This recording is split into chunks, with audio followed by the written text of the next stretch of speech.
The CEO grabbed a cup of cold coffee and hurled it straight at Marcus Thompson's face. "If you're such a genius," she screamed, "then fix it."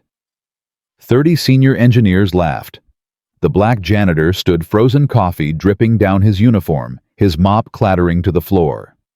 But 43 seconds later, no one was laughing.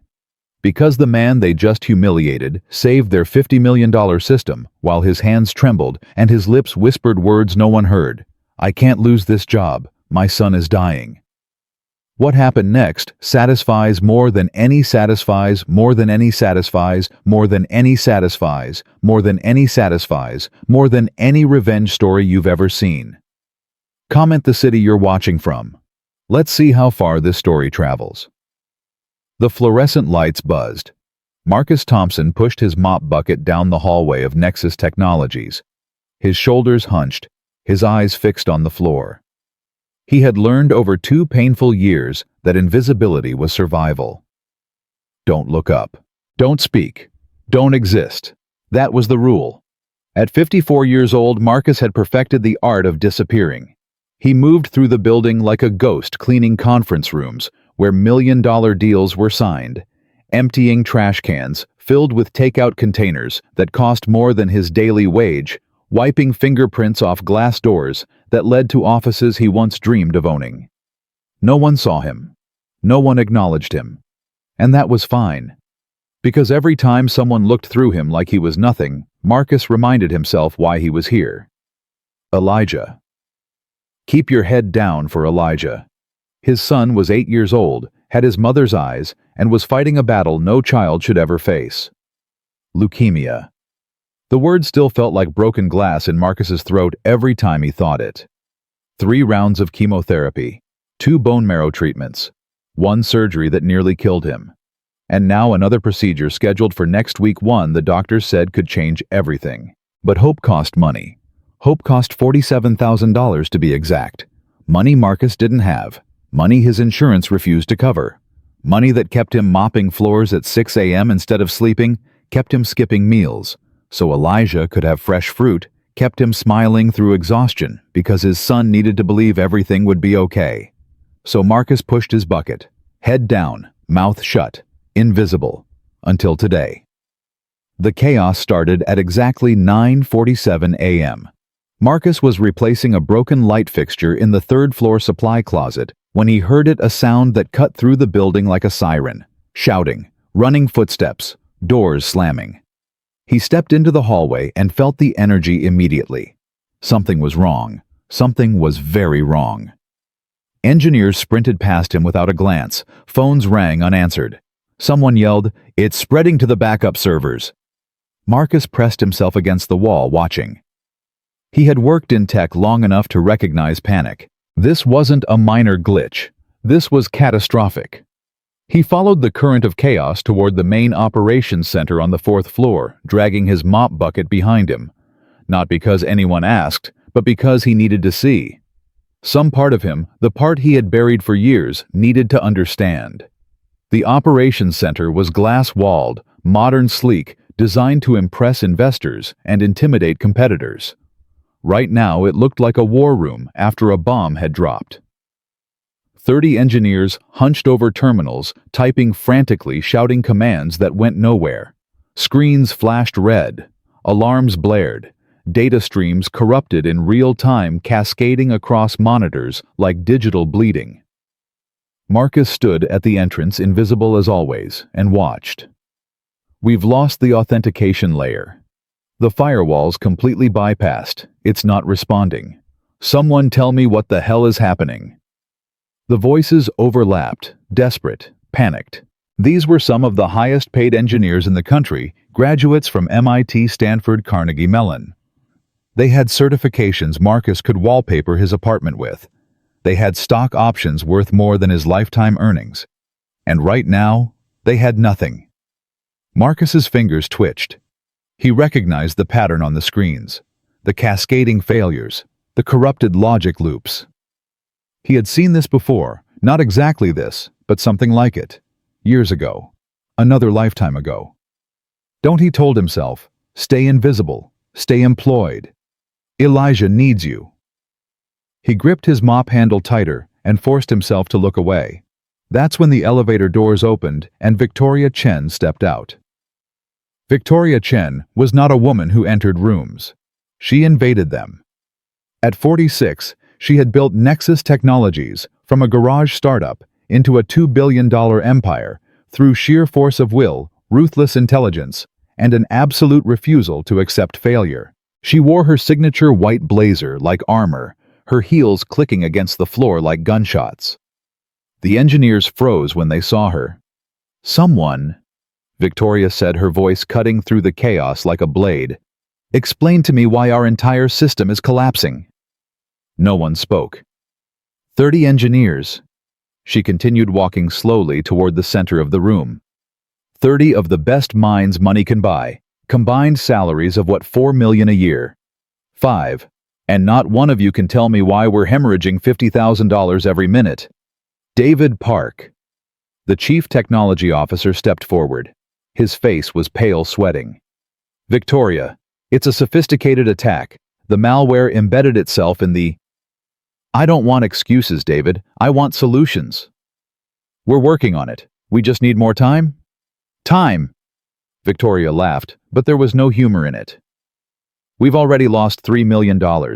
Every minute this continues, we lose another 50,000. Our clients are calling. Our investors are panicking. And you want more time?" David swallowed hard. The attack vector is unlike anything we've seen. It's not just targeting the servers, it's replicating across the entire network, corrupting data as it spreads. We try to patch one vulnerability, and it opens 3 more. Then find someone who can stop it. We've called everyone. Our security consultants are on their way, but they're at least 2 hours out. By then, we'll have lost $6 million and probably our biggest client. Victoria's eyes swept across the room, landing on each engineer in turn. Is there anyone here, anyone at all, who has an idea that isn't "wait for help"? Silence. Marcus watched from the doorway, his heart pounding.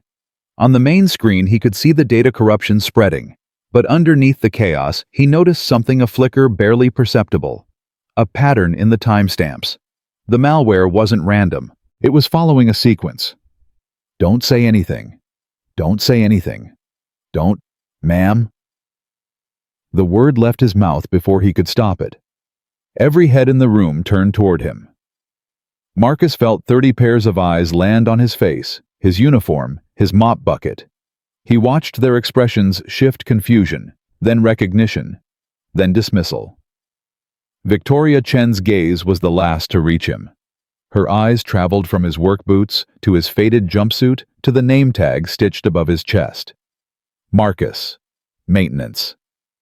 "I'm sorry," she said, her voice dripping with condescension. "Are you lost?" Marcus's throat tightened.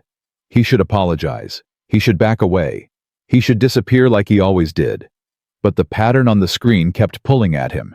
He could see it now, clear as daylight.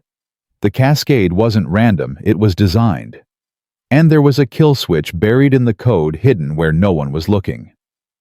"No, ma'am," he heard himself say. "I think I can help." The silence that followed was suffocating.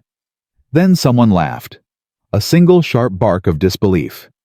It was Bradley Morrison, the senior systems architect. 32 years old, Harvard-educated, never let anyone forget it. He leaned back in his chair and grinned. "I'm sorry, did the janitor just say he can fix our system?" More laughter rippled through the room. Nervous laughter. The kind people use when they need to feel superior, to feel safe. Marcus felt his face grow hot, but he held his ground. The malware is following a predictable sequence. If you look at the timestamps on the corruption logs, there's a 0.3-second delay between each cascade. That's not random, it's programmed. Which means there's a central process controlling the spread. Kill that process, and the whole thing stops. The laughter died. Engineers glanced at each other, uncertain. Bradley's grin faded. "And how would you know that?" "Because I've seen this architecture before, 12 years ago. Different company, same vulnerability." Marcus pointed at the main screen. "Your firewall isn't just bypassed, it's been inverted." The malware rewrote the rules to use your own security protocols against you. Every time you try to patch, you're actually feeding it access to new systems. David Park frowned, leaning toward his monitor. That's not possible. We would have detected. You're looking at the wrong logs. Marcus's voice grew steadier, more confident. This was familiar territory. This was who he used to be. The malware is hiding in the authentication cache. It's using legitimate credentials to mask its activity. Check user ID 7749. That account was decommissioned 3 years ago, but it's been active for the past 6 hours. David typed rapidly. His face went white. He's right, David whispered. 7749 has been executing commands all morning. How did we miss this? Victoria Chen's expression shifted. The contempt remained, but something else flickered beneath it, curiosity perhaps. Or calculation. So you can identify the problem, she said slowly. Can you fix it? Marcus hesitated. This was the moment, the line he couldn't uncross. If he stepped forward now, everything changed. His invisibility, his safety, his carefully constructed walls, all of it would crumble. But on the screen, the numbers kept climbing. $3.2 million lost. 3.25 million. 3.3 million. And somewhere across town in a hospital room decorated with superhero posters, Elijah was waiting for him. Yes, Marcus said. I can fix it. Bradley Morrison shot to his feet, his chair rolling backward and crashing into the desk behind him. Victoria, this is insane. You can't seriously let the janitor touch our systems. We have protocols. We have chain of command. We have a crisis, Bradley. Victoria's voice was ice. And in 5 minutes you haven't given me a single solution. She turned to Marcus, her eyes narrowing. You have 90 seconds. If you make things worse, you're fired. If you're lying about your credentials, I'll personally ensure you never work anywhere again. She paused. Do you understand? Marcus nodded. I understand. Then sit down and fix it. The walk from the doorway to the central terminal felt like a mile. Marcus was aware of every whisper, every snicker, every skeptical glare burning into his back. His uniform felt heavier than ever, his mop bucket absurd against the polished floor. But when his fingers touched the keyboard, something shifted. Muscle memory, instinct. Years of buried expertise flooding back like water through a broken dam. His hands began to move. What are you doing? David asked, leaning over his shoulder. Accessing the root directory. Marcus replied, his fingers flying across keys. The malware planted itself deep in the system architecture below the standard security layers. We can't fight it from above. We need to go underneath. That's a level 5 access requirement. Only executives have. The codes haven't changed since 2019. Marcus typed rapidly. I know because I helped design them. David's mouth opened, then closed. On the screen, lines of code scrolled past. Marcus's eyes tracked each one, searching, calculating. The room had gone silent, except for the soft clicking of keys. There. Marcus pointed at a string buried deep in the authentication logs. You see that? That's not just malware, it's a mirror. It copied your entire firewall logic and reversed it. Every defensive measure you deploy, it learns and adapts. So how do you stop something that learns? An engineer asked. Marcus didn't answer immediately. His fingers paused over the keyboard. Then slowly he began typing again. Not frantically this time, but deliberately. Precisely. You don't fight it, he said. You trick it. The next 40 seconds changed everything. Marcus didn't try to destroy the malware. Instead, he created a phantom, a ghost process that mimicked the system's core functions without actually controlling anything. He fed the malware false data, convincing it that it had already won. The malware thinks it's spreading, he explained as he worked, but it's actually contained in a sandbox. It's fighting a copy while I rebuild the real firewall around it. That's... David shook his head in disbelief. That's brilliant. Why didn't we think of that? Because you were trying to win a war. I'm just trying to survive. With a final keystroke, Marcus activated the containment protocol. The screens flickered. The alarms stuttered, then fell silent. One by one, the red warnings turned blue. The cascading errors stopped. The system stabilized. For a long moment, no one spoke. Then David Park stood up straight, his voice barely above a whisper. He did it. He actually did it. The room erupted, not in applause, but in stunned murmurs. Engineers checked their terminals, verifying what their eyes had just witnessed. The numbers on the loss counter had frozen at $3.47 million. Marcus pushed back from the terminal. His hands were shaking. The adrenaline that had carried him through was draining away, leaving behind exhaustion so deep it felt physical.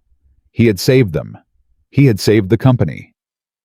And now, standing in a room full of people who had laughed at him minutes ago, Marcus felt more alone than ever. Victoria Chen approached him slowly, her heels clicking against the floor. Her expression was unreadable, a mask that revealed nothing. "Where did you learn to do that?" she asked quietly. Marcus met her eyes. For a moment he considered lying, maintaining the fiction, staying invisible. But he was tired, so deeply, desperately tired. "I used to be a systems architect," he said. "Chief engineer at DataCore Solutions, before they went under, before my wife died, before my son got sick." He paused. "Before everything fell apart." Victoria studied him for a long moment. Around them, the engineers pretended not to listen while hanging on every word. "DataCore Solutions," she repeated. "I remember them.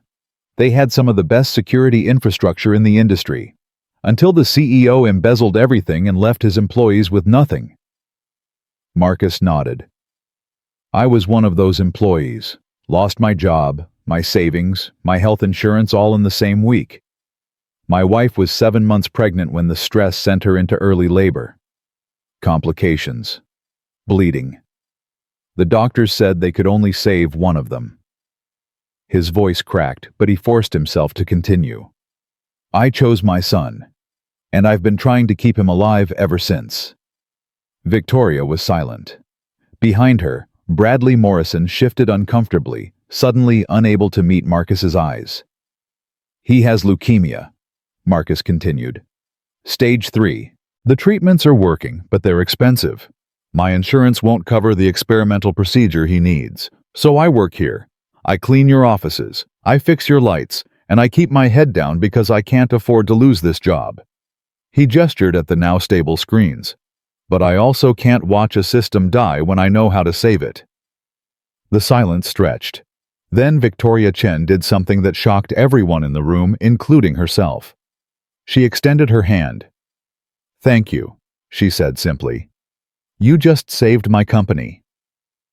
Marcus stared at her hand for a moment. Then slowly he shook it. "I was just doing what needed to be done." But as Marcus turned to leave, Bradley Morrison's voice cut through the air. Hold on just a minute." Marcus stopped. Bradley stepped forward, his face red with barely contained anger. "So what, we're just going to ignore that this man accessed level 5 systems without authorization? He admitted he used old codes that should have been deactivated years ago. For all we know, he could be the one who planted the malware in the first place." "Bradley," David started. "No, think about it. A former high-level engineer now working as a janitor, who just happens to know exactly how to fix a problem none of us could solve. That's not coincidence. That's suspicious." Marcus felt his blood turn cold. "I'm not the threat," he said quietly. "I was trying to help." "Help?" Bradley laughed harshly. "You violated every security protocol we have. You accessed systems you had no right to touch. And now you're telling us some sob story about your sick kid to make yourself look sympathetic."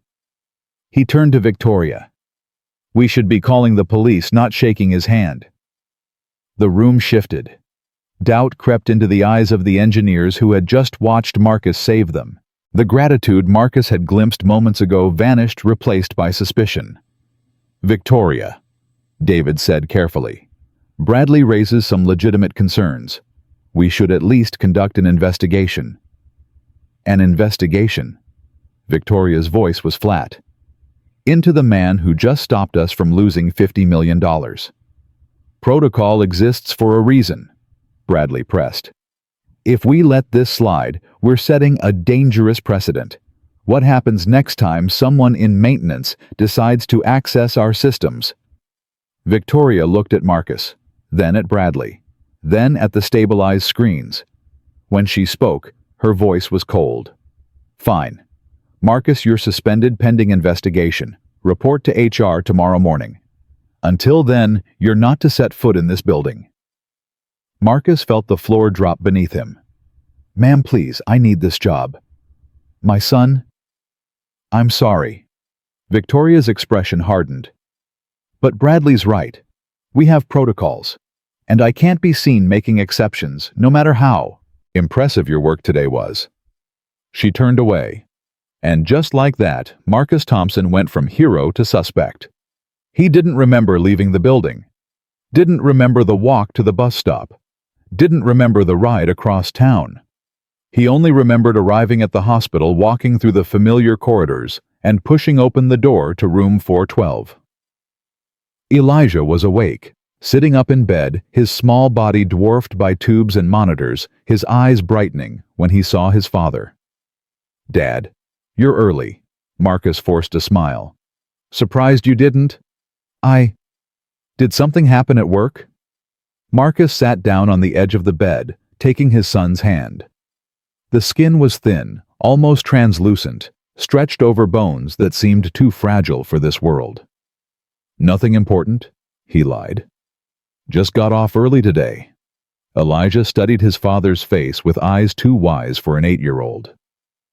"You look sad." "I'm not sad. I'm just tired." "You're always tired." Elijah squeezed his father's hand. "But you always come. Every day. Even when you're super tired." Marcus felt tears building behind his eyes. He blinked them back. "Of course I come. You're my son. There's nowhere else I'd rather be." Elijah smiled a weak, precious smile that made everything else fade away. "Dad, tell me a story. One of the hero ones." Marcus took a deep breath. The words came slowly at first, then faster, building into the familiar rhythm. "Once upon a time there was a man who had nothing. No money, no power, no one who believed in him. But he had one thing that no one could take away. He had someone worth fighting for." Elijah's eyes fluttered closed, his breathing growing steady. And Marcus kept talking, kept weaving stories of heroes and hope and impossible victories, even as his own world crumbled around him. Because that's what fathers do. They keep fighting, even when they've already lost. Marcus didn't sleep that night. He sat in the plastic chair beside Elijah's hospital bed, watching his son breathe, counting each rise and fall of that small chest like it was a prayer. The monitors beeped their steady rhythm. The IV dripped. The fluorescent lights hummed their constant, indifferent song. And Marcus thought about everything he had just lost. Suspended. Pending investigation. The words echoed in his skull, rattling against the walls of his exhaustion. He had saved them, saved their company, their money, their reputations, and they had thanked him by treating him like a criminal. But that wasn't what hurt the most. What hurt was knowing that without this job he had nothing. No income, no insurance, no way to pay for Elijah's next treatment. The procedure was scheduled for 8 days from now. Dr. Okonkwo had been clear this was Elijah's best chance. A new experimental protocol that had shown remarkable results in pediatric leukemia cases. But experimental meant expensive. Experimental meant insurance wouldn't touch it. Experimental meant $47,000 that Marcus didn't have, and now had no way of earning.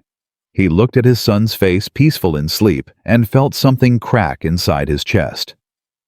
"I'm sorry," he whispered. "I'm so sorry." Elijah stirred, but didn't wake. Marcus leaned back in the chair and closed his eyes, but sleep wouldn't come. Instead, memories flooded in, unwanted, unstoppable. He remembered the day he got the job at Data Core Solutions. 26 years old, fresh out of community college, with a computer science degree he'd earned while working 2 jobs. They had offered him an entry-level position, and he had worked his way up through sheer determination. 12 years. 12 years of late nights and early mornings of teaching himself new languages and new systems, of becoming so valuable that they made him chief systems architect. He remembered meeting Denise at a company Christmas party. She was a nurse working the event as part of a hospital fundraiser. She had laughed at his terrible jokes and given him her number written on a cocktail napkin. 3 years later, they were married. 2 years after that, she told him she was pregnant. He remembered the day everything ended. The CEO's arrest. The FBI raid. The discovery that the retirement funds were gone, the health insurance was canceled, the company was bankrupt. He remembered coming home to tell Denise and finding her collapsed on the kitchen floor, blood pooling beneath her. The doctors said the stress had triggered a placental abruption.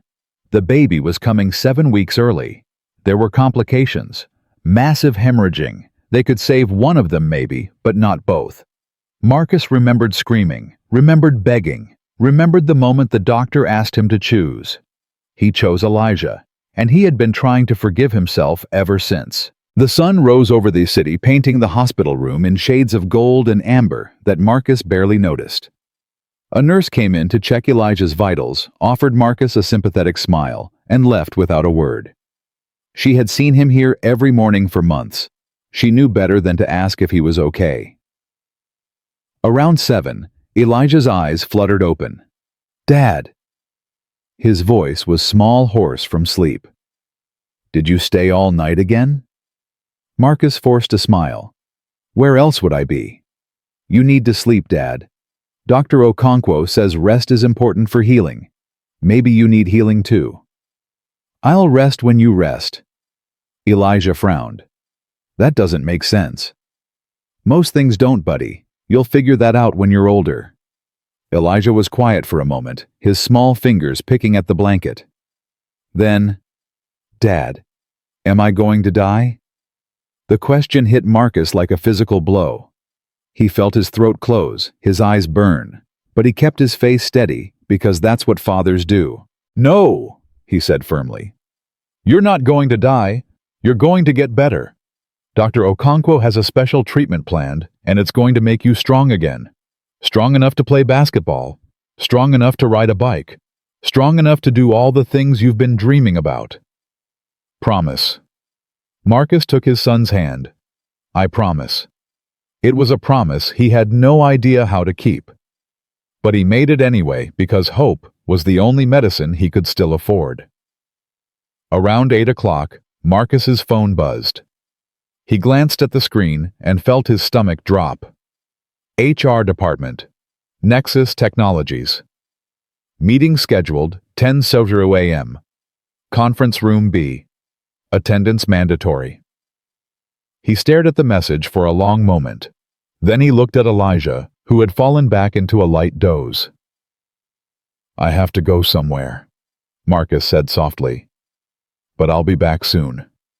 I'll always come back." Elijah didn't respond. His breathing had steadied into the rhythm of sleep. Marcus kissed his son's forehead and walked out of the room. The bus ride to Nexus Technologies felt longer than usual.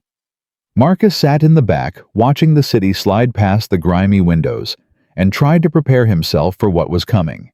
They would ask questions. They would demand explanations. They would look at him with suspicion and contempt, searching for any reason to confirm what they already believed, that a black janitor had no business touching their precious systems. He knew how this worked. He had seen it before.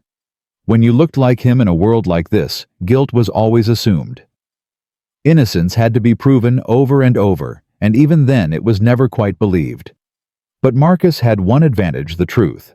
He hadn't planted the malware. He had stopped it. The logs would show that. The evidence would clear him. Unless someone decided the evidence wasn't enough. He arrived at Nexus Technologies at 9:45 a.m. and walked through the lobby like a man approaching his own execution. The security guard who usually nodded at him looked away. The receptionist who sometimes said good morning pretended to be busy with her computer. Word had spread. Everyone knew. The janitor who thought he was a genius. The maintenance man who overstepped his place. The black guy who touched things he shouldn't have touched. Marcus kept his head up and walked to conference room B. The room was smaller than the operations center, designed for intimate meetings and difficult conversations. A long table dominated the space, surrounded by leather chairs that probably cost more than Marcus's monthly rent. 3 people were already seated when he entered. Victoria Chen sat at the head of the table, her white blazer replaced by a charcoal gray suit that made her look even more severe. To her left was a woman Marcus didn't recognize. Middle-aged glasses. The tired look of someone who dealt with problems all day. HR probably. To Victoria's right, Bradley Morrison leaned back in his chair with a satisfied smirk, like a cat who had finally cornered a mouse. "Mr. Thompson." Victoria's voice was formal, detached. "Please sit down." Marcus took the only empty chair directly across from the 3 of them. The positioning was intentional. He was meant to feel outnumbered, outmatched, alone. He had felt worse. "I'm Linda Carpenter," the HR woman said, her tone professionally neutral. "I'm here to facilitate this meeting and ensure everything is documented properly. Do you understand why you're here, Mr. Thompson?" "I was told I'm under investigation for unauthorized system access." "That's correct. Yesterday, during a critical system failure, you accessed Level 5 security protocols without authorization. You also admitted to using access codes that should have been deactivated years ago. These are serious violations of company policy." "I understand. Do you have anything to say in your defense?" Marcus looked at Victoria, then at Bradley, then back at Linda Carpenter. He chose his words carefully. "Yesterday, your systems were under attack. In the 5 hours before I intervened, 30 engineers failed to stop the damage. By the time I sat down at that terminal, you had already lost over $3 million. In 43 seconds, I contained the threat and prevented further losses, estimated at $50 million.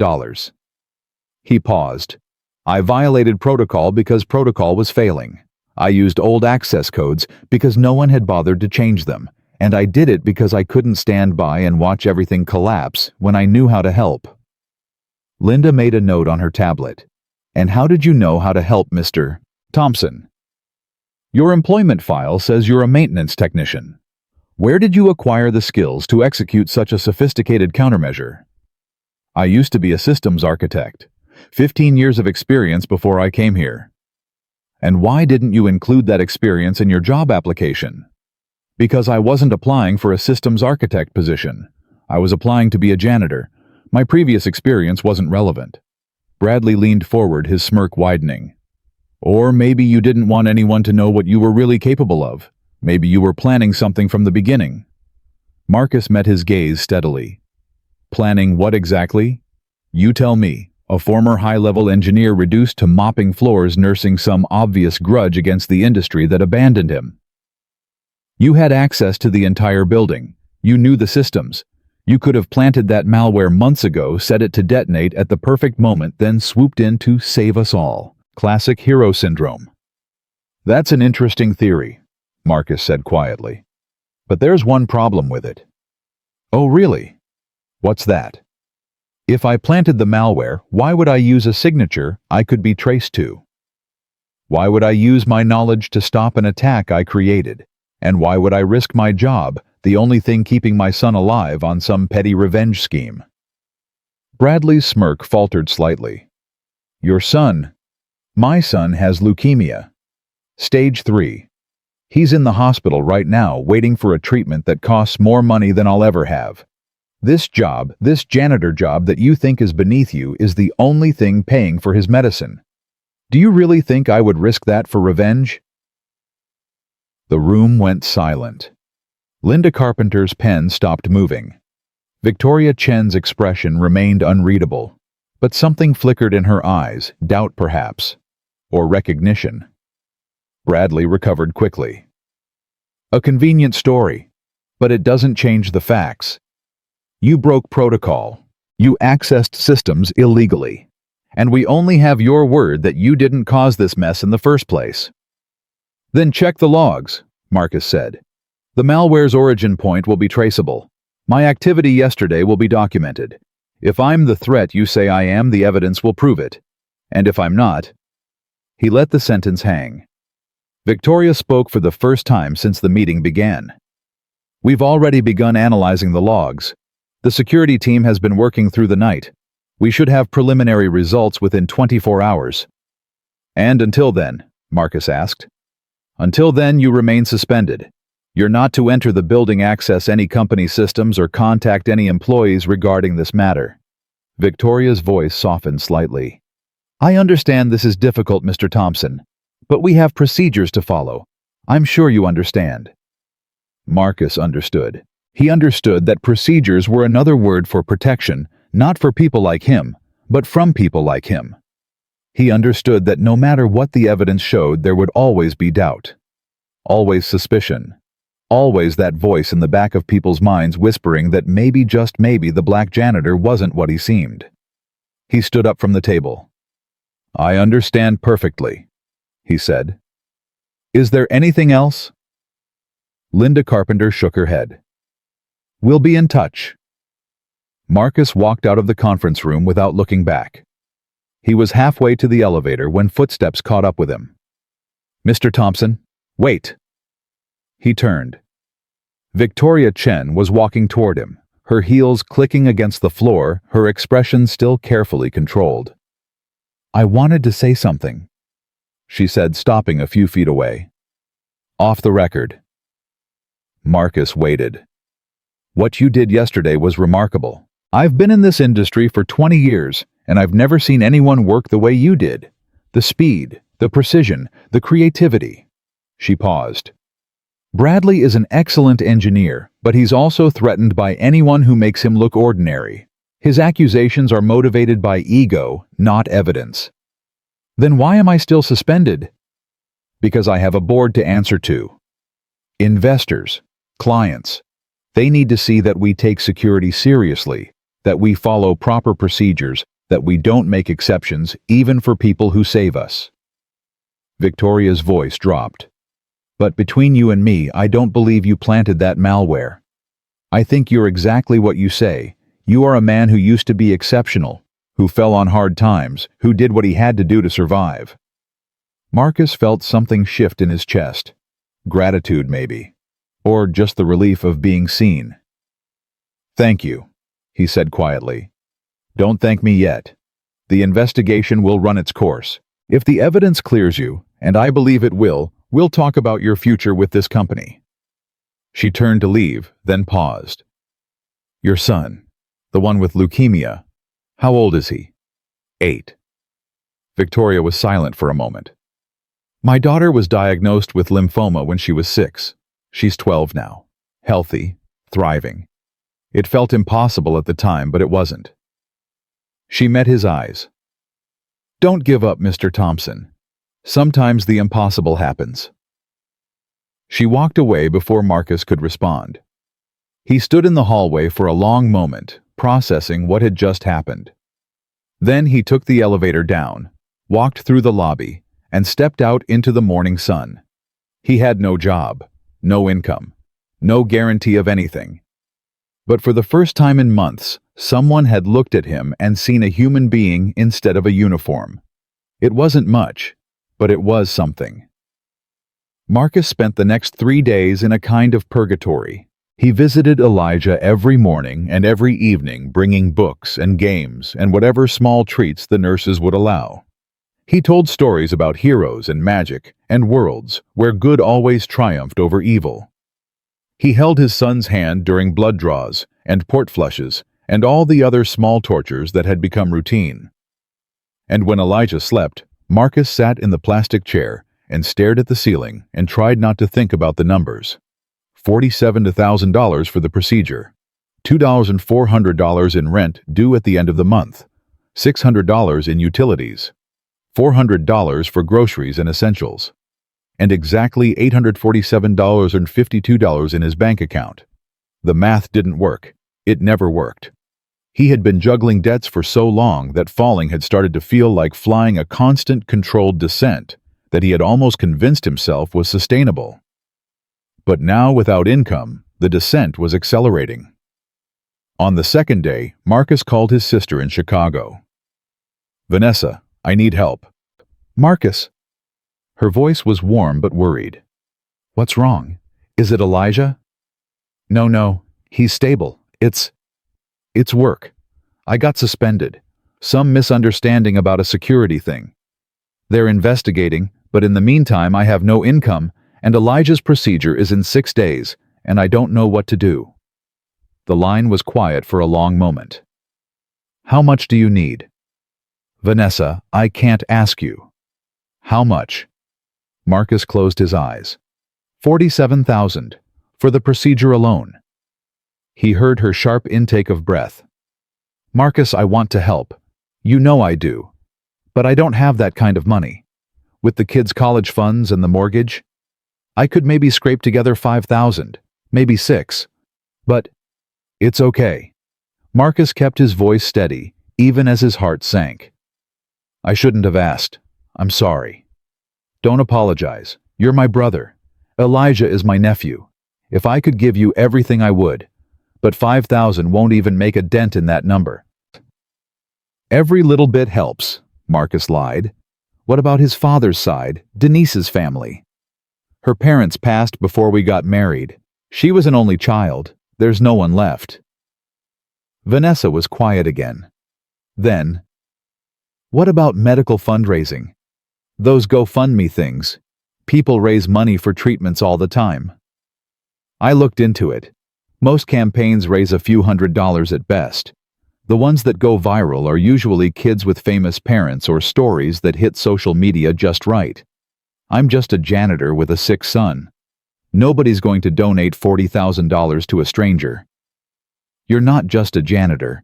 You're one of the smartest people I've ever known." "Being smart doesn't pay the bills, Vanessa. Trust me." They talked for a few more minutes, made promises to call again soon, and hung up. Marcus sat on his worn couch in his small apartment and stared at the wall. $5,000. It was generous, more than Vanessa could afford. But against the mountain of bills waiting for him, it was a single shovel against an avalanche. On the third day, Marcus received a call from an unknown number. "Mr. Thompson, this is David Park from Nexus Technologies." Marcus sat up straighter. "Mr. Park, is there news about the investigation?" "Yes, actually. That's why I'm calling. The security team finished their analysis this morning. The malware's origin has been traced to an external server in Eastern Europe. It was a coordinated attack professionally executed with no connection to anyone inside the company." David paused. "You've been cleared, Mr. Thompson. Completely." Marcus felt the tension drain from his body. "Thank God." "Victoria wants to meet with you tomorrow. 10 o'clock her office. She didn't tell me what it's about, but I got the sense it's good news." David's voice dropped. "Between you and me, Bradley's been walking around with his tail between his legs since the results came in. Turns out the vulnerability that let the malware in was in a system he designed. He's been blaming everyone else to cover his own mistake." "I appreciate you telling me that." "You deserve to know. What you did was extraordinary, Mr. Thompson. I've been in this field for 15 years, and I've never seen anyone work like that. I just wanted you to know not everyone thinks you're the enemy." "Thank you, David. That means more than you know." They hung up, and Marcus sat in silence for a long moment. Cleared. He had been cleared. He wanted to feel relieved, and part of him did.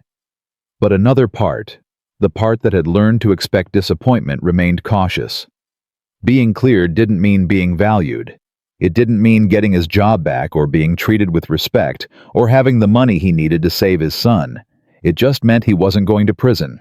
That night, Marcus dreamed of Denise. She was standing in a field of white flowers, her face peaceful, her hand reaching toward him.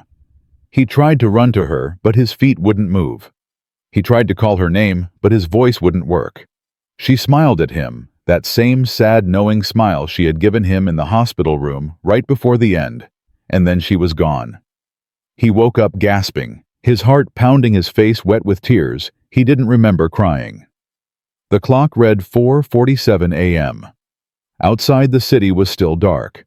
Marcus got up, made coffee, and watched the sun rise through his kitchen window. In 6 hours, he would meet with Victoria Chen. In 5 days, Elijah's procedure was scheduled. In some unknowable future, Marcus would either find a way to save his son or watch him slip away. The thought was too big to hold. So Marcus did what he had always done. He got dressed. He checked his reflection in the mirror. He squared his shoulders and lifted his chin. And he kept moving. The meeting with Victoria was not what Marcus expected. He arrived at Nexus Technologies at 9:45 a.m., dressed in the only suit he still owned, a charcoal gray number he had bought for Denise's funeral and hadn't worn since. It was slightly loose now. He had lost weight in the years since the slow erosion of appetite that came with constant stress. But it still fit well enough to make him look respectable. Professional, like someone who belonged in a CEO's office. The receptionist directed him to the top floor, a place he had never been in 2 years of employment. The elevator rose silently, and Marcus watched the numbers climb: 15, 16, 17, 18. The doors opened onto a different world. Everything up here was designed to impress. The furniture was sleek and modern.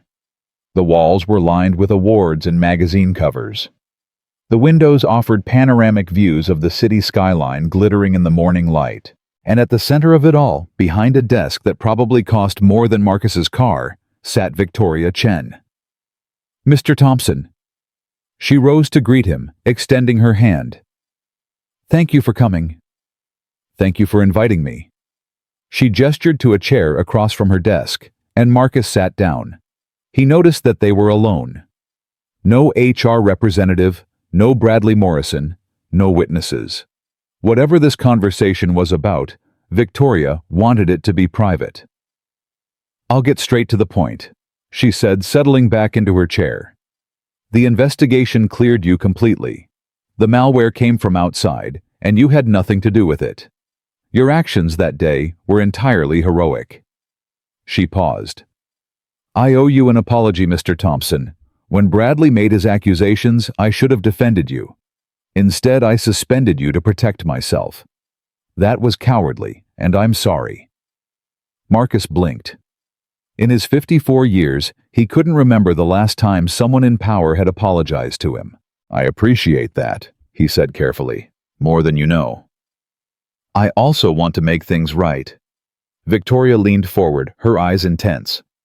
"I've spoken with my leadership team, and we'd like to offer you a position. Not as a janitor, as a senior systems engineer. Full salary, full benefits, immediate start. Your skills are wasted on maintenance, and frankly, we need someone with your abilities on our security team."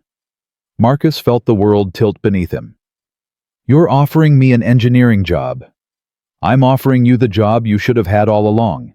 The job you would have had if life hadn't dealt you a terrible hand." Victoria's voice softened. "I did some research after our conversation in the hallway. I know about DataCore. I know about your wife. I know about your son." She paused. "I also know that our company health insurance covers experimental treatments. All of them, including the one Elijah needs." Marcus couldn't speak. His throat had closed. His eyes were burning.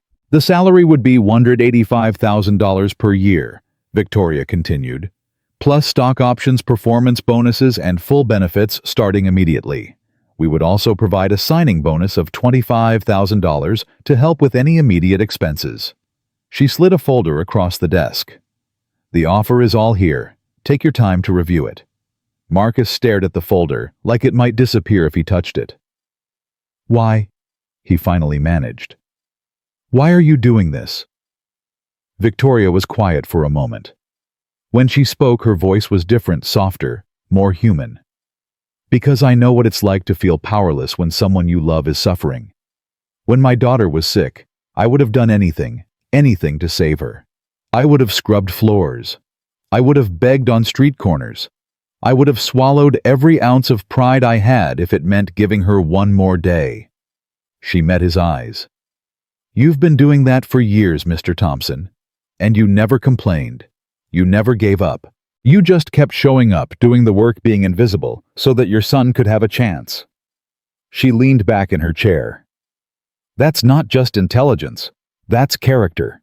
And character is something I can't teach my other engineers, no matter how many degrees they have. Marcus looked down at his hands. They were trembling again, just like they had trembled at the keyboard 3 days ago. But this time, it wasn't fear. It was hope. I don't know what to say. Say yes, take the job, save your son. Victoria smiled for the first time since he had met her. And maybe along the way, help me save this company from its own blind spots. Marcus opened the folder. The numbers were real. The offer was real. The second chance he had stopped believing in was sitting right in front of him, waiting to be claimed. He thought of Elijah, of Denise, of all the nights he had lain awake wondering how he would make it through another day. And then he thought of the man he used to be, the man who built systems and solved problems and believed that hard work could overcome anything. That man had been buried for a long time, crushed beneath grief and guilt and the daily indignities of survival. But he was still there, hidden, waiting. Marcus looked up at Victoria Chen. Yes, he said. I'll take it. Victoria extended her hand and Marcus shook it. Welcome to the team, Mr. Thompson. For a moment, neither of them moved. The handshake held, and in that simple gesture, Marcus felt something shift, not just in his circumstances, but in himself. A door that had been closed for years was finally opening. But doors swing both ways, and somewhere in the building below Bradley Morrison was already plotting his next move. Marcus started his new position the very next morning. He arrived at Nexus Technologies at 7:30 a.m., wearing the same charcoal suit from the day before, the only professional clothing he owned. The security guard at the front desk did a double take when Marcus presented his new badge, the one that read, Marcus Thompson, Senior Systems Engineer instead of Maintenance. Mr. Thompson. The guard squinted at the badge, then at Marcus's face. Is this real? It's real. Well, I'll be damned. A slow smile spread across the guard's face. Good for you, man. Good for you. Marcus nodded his thanks and walked toward the elevator. He could feel eyes on him, curious, confused, some hostile, but he kept his head high. He had spent 2 years being invisible. Now, whether he liked it or not, everyone was going to see him. The engineering floor was different from the maintenance corridors Marcus knew so well. Everything here was open concept, designed for collaboration. Rows of monitors glowed with code and data streams. Engineers huddled in clusters arguing over architecture decisions and debugging sessions. The energy was intense, electric, alive. David Park met him at the elevator doors. Marcus, welcome to the team. David shook his hand warmly. Let me show you to your workstation. Victoria wanted you placed near the Security Operations Center so you can monitor threat patterns in real time. That sounds good. David led him through the maze of desks, and Marcus felt the stairs following him. Whispers rippled in his wake. He caught fragments. That's the janitor. Can you believe it?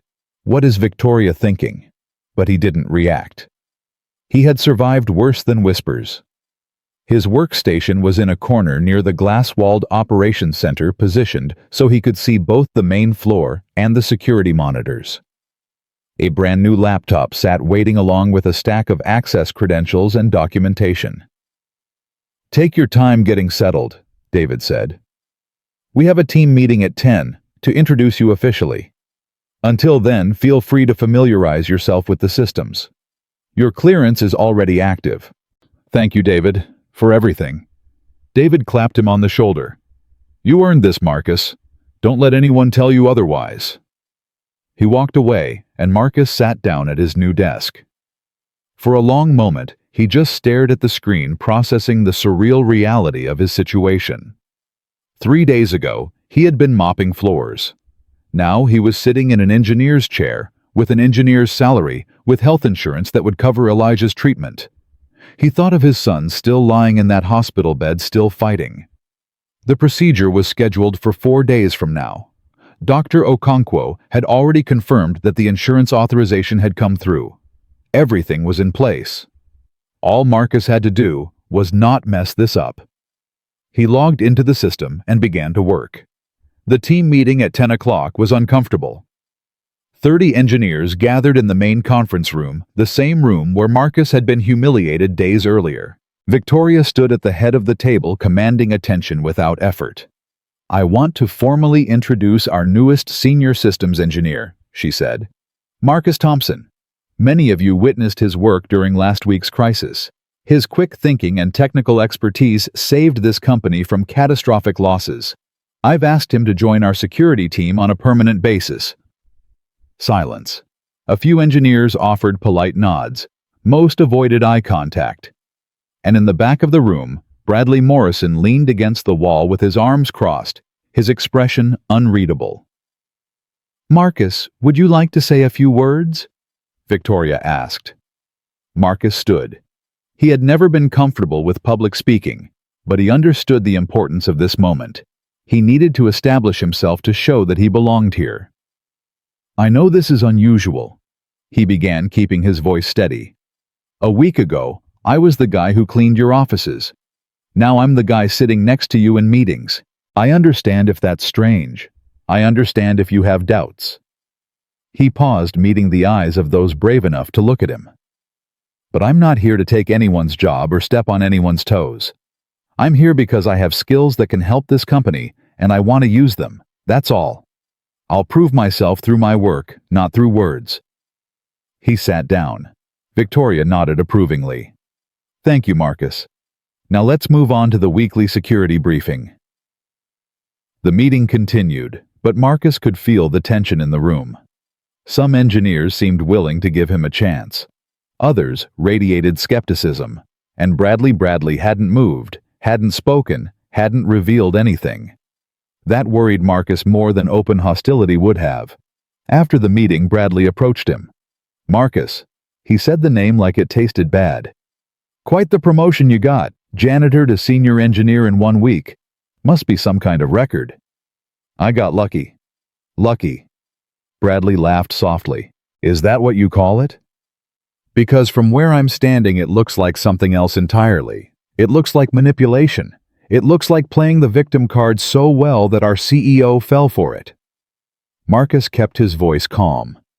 "I saved the company from losing $50 million. That's not manipulation. That's competence. Anyone could have done what you did. You just happened to be in the right place at the right time. Then why didn't anyone else do it? You had 5 hours, 30 engineers, and none of you could figure out what I solved in 43 seconds.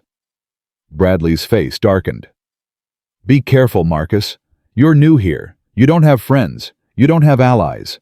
All you have is Victoria's goodwill, and goodwill runs out fast when things go wrong." "Is that a threat?" "It's advice." Bradley smiled, but his eyes were cold. "Welcome to the team." He walked away, and Marcus watched him go.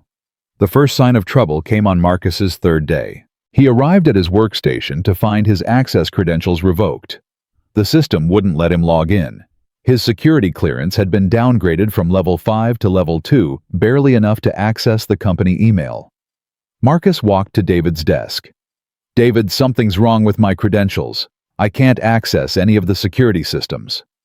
David frowned and typed rapidly on his keyboard. "That's strange. Let me check." It says here there was an administrative reset last night. Your clearance was manually reduced." "By who?" "It doesn't say. The change was made through a master admin account." David looked up, his expression troubled. "This shouldn't have happened. Let me escalate to AT." The fix took 4 hours.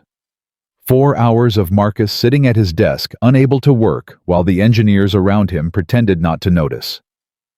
4 hours of feeling like an imposter, like a fraud, like someone who didn't belong. When his access was finally restored, Marcus dove into the system logs. He wanted to know who had tampered with his credentials. The trail led to a dead end. The master admin account had been used, but there was no record of who had accessed it. Someone had covered their tracks. Marcus had a pretty good idea who that someone was. The second sign came the next day. Marcus had spent the morning analyzing a potential vulnerability in the company's cloud infrastructure. It was subtle, a misconfigured permission that could allow lateral movement in the event of a breach. He documented his findings and submitted them through the proper channels. 2 hours later, Bradley Morrison presented those exact findings in an emergency security meeting. He took full credit. He didn't mention Marcus once. "I discovered this vulnerability during my routine audit," Bradley said, displaying Marcus's documentation on the main screen. "It's a critical flaw that could have exposed our entire client database. I've already drafted a remediation plan." Marcus sat in the back of the room watching his work being stolen. After the meeting, he confronted Bradley in the hallway. "Those were my findings. You took my documentation." Bradley didn't even bother to deny it. "Prove it.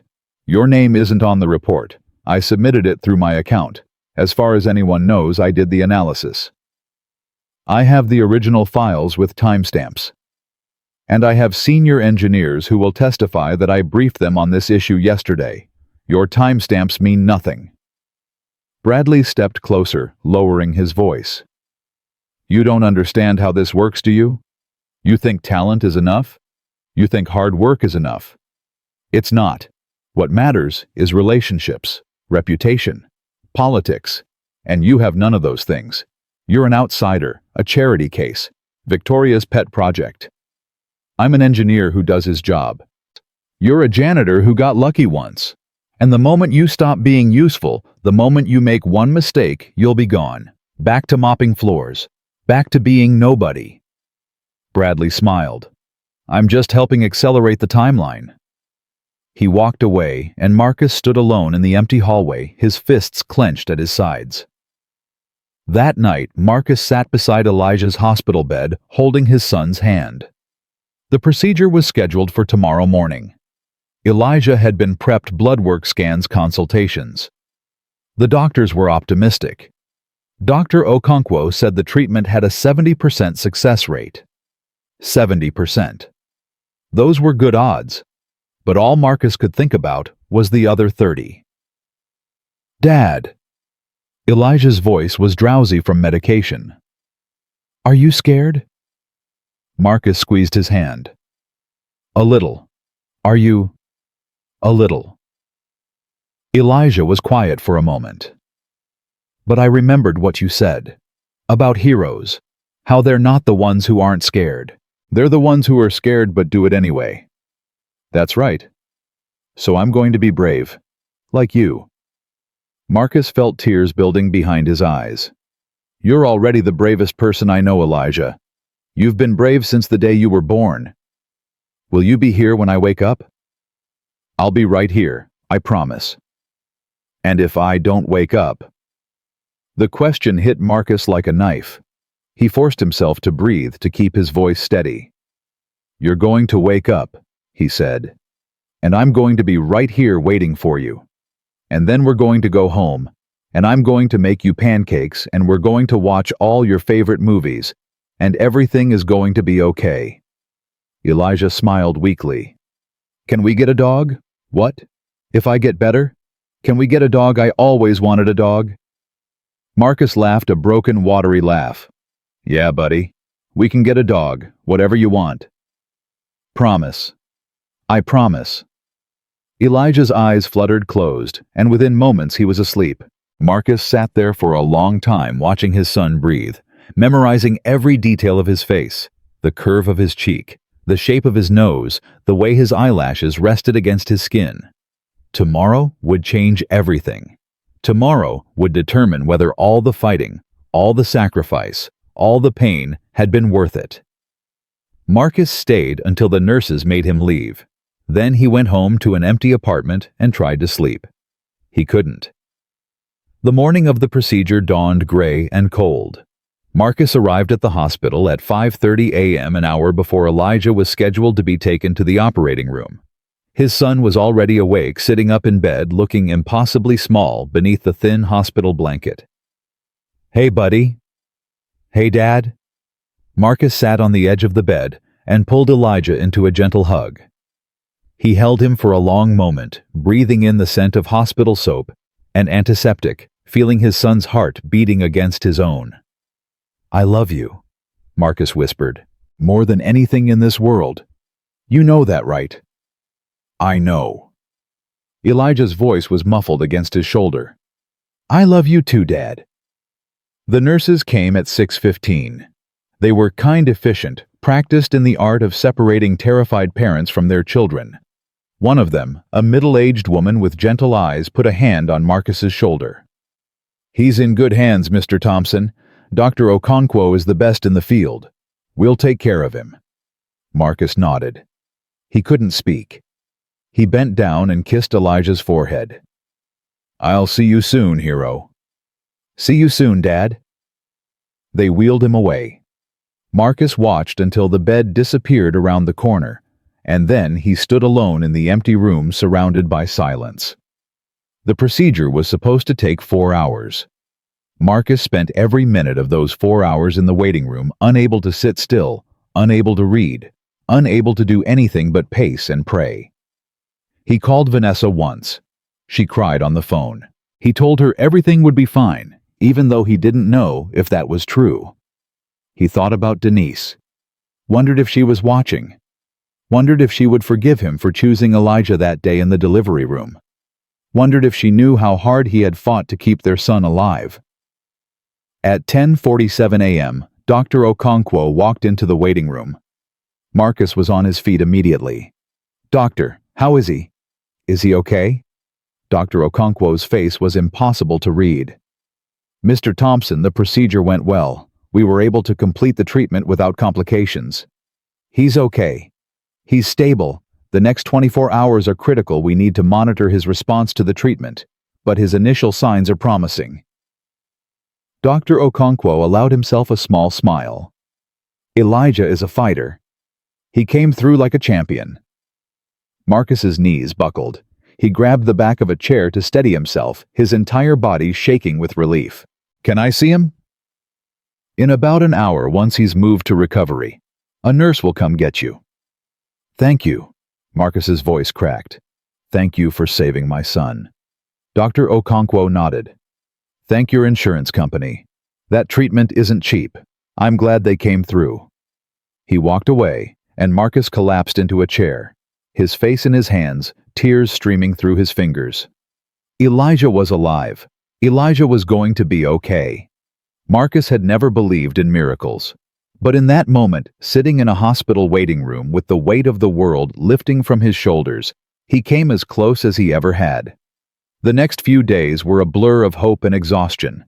Elijah's recovery exceeded expectations. His blood counts improved. His energy returned. By the third day post-procedure, he was sitting up in bed demanding real food instead of hospital jello and asking Marcus when they could go get that dog he'd been promised. "Soon," Marcus told him, laughing. "As soon as the doctors say you're ready." "Can it be a golden retriever?" "It can be whatever you want." Meanwhile, at work, things were getting worse. Bradley's sabotage had escalated from petty to dangerous. Marcus's code was being mysteriously corrupted. His emails were disappearing. Important meetings were scheduled when he couldn't attend. Documents he needed were suddenly classified above his clearance level. And through it all, Bradley maintained perfect innocence. He smiled at Marcus in meetings. He asked polite questions about Elijah's health. He acted like they were colleagues, maybe even friends. The performance made Marcus's skin crawl. He considered going to Victoria, but he had no proof. Everything Bradley did was deniable, untraceable, designed to look like coincidence or error. If Marcus made accusations without evidence, he would look paranoid, unstable, exactly what Bradley wanted. So Marcus did the only thing he could. He worked harder. He documented everything. He built redundant systems to protect his work. And he waited for Bradley to make a mistake. The mistake came on a Thursday afternoon. Marcus was reviewing the company's core security protocols when he noticed something strange. A backdoor, subtle, well hidden, had been embedded in the authentication system. It was the kind of vulnerability that would allow an attacker to bypass all security measures and access the company's most sensitive data. But this wasn't from an external attack. This backdoor had been created internally. And the code signature matched Bradley Morrison's development style. Marcus stared at the screen, his heart pounding. This wasn't just sabotage. This was corporate espionage. Bradley had built a backdoor that could be sold to competitors or foreign actors for millions of dollars. The question was, what was Marcus going to do about it? He could report it immediately, go to Victoria with the evidence. But Bradley would deny everything. He would claim Marcus had planted the code to frame him. It would be Marcus's word against Bradley's, the former janitor, against the Harvard-educated senior architect. Or Marcus could wait. Let Bradley activate the back door. Catch him in the act with irrefutable proof. It was risky. If the back door was used before Marcus could stop it, the damage could be catastrophic. But if Marcus acted too soon, Bradley would escape and probably find a way to destroy Marcus's career in the process. He had one chance to get this right. Marcus copied the evidence to an encrypted drive and slipped it into his pocket. Then he continued working as if nothing had happened. That night, he stayed late monitoring Bradley's activity through a shadow account he'd created. He watched as Bradley accessed the system, reviewed the backdoor code, and made small adjustments. He watched as Bradley scheduled a remote session for the following evening, a session that would activate the backdoor and extract the company's client database. Marcus had his proof. Now he needed a witness. He picked up his phone and called David Park. "David, I need your help. It's urgent." "Marcus, it's 11 o'clock. What's going on?" "I found something big, but I can't explain over the phone. Can you meet me at the office tomorrow morning early, before Bradley gets in?" "You're scaring me, Marcus." "I know. I'm sorry. But this is important. Please." A long pause. Then, "Okay, 7 o'clock. I'll be there." "Thank you, David. I'll explain everything tomorrow." Marcus hung up and stared at his computer screen, where lines of Bradley's code scrolled past like evidence in a trial. Tomorrow, everything would change, one way or another. Marcus arrived at Nexus Technologies at 6:15 a.m., 45 minutes before his scheduled meeting with David.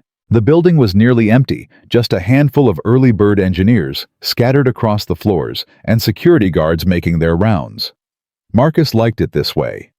The silence gave him space to think. He went straight to his workstation and pulled up the evidence he had compiled overnight. Every piece of Bradley's sabotage documented, every suspicious access log time-stamped, and at the center of it all, the back door, a digital bomb waiting to explode. Marcus had rehearsed what he would say to David 100 times. He would present the facts calmly, methodically, without emotion. He would let the evidence speak for itself. And then, he would ask David to be his witness when he brought everything to Victoria. It was a good plan, a solid plan, but plans had a way of falling apart. At 6:47 a.m., the elevator doors opened, and Bradley Morrison stepped onto the floor. Marcus's blood went cold. Bradley never arrived before 9. He was famous for it, rolling in late with his coffee and his designer clothes, acting like the rules didn't apply to him. For him to be here now at this hour meant only one thing. He knew. Bradley walked directly toward Marcus's workstation, his footsteps echoing in the empty space. His face was calm, almost pleasant, but his eyes were hard. "Marcus." He stopped a few feet away, hands in his pockets. "You're here early." "I could say the same about you." "Couldn't sleep. Thought I'd get a head start on some projects." Bradley glanced at Marcus's screen, which displayed nothing but a blank desktop. Working on anything interesting? Just routine security audits. Bradley pulled a chair from a nearby desk and sat down, crossing his legs casually. You know, Marcus, I've been thinking. We got off on the wrong foot. The whole investigation thing, the accusations I was out of line. I let my ego get the better of me. Marcus said nothing. I'm serious, Bradley continued. What you did during that crisis was impressive. I was threatened by it, and I reacted badly. But I've had some time to reflect, and I realize we could actually make a good team.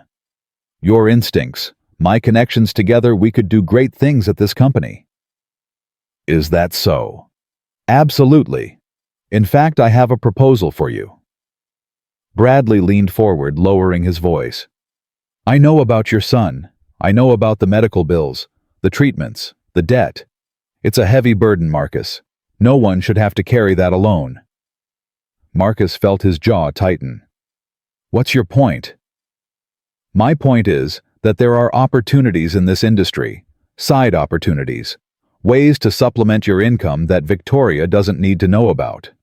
Bradley's eyes locked onto his. Ways that could make your financial problems disappear overnight.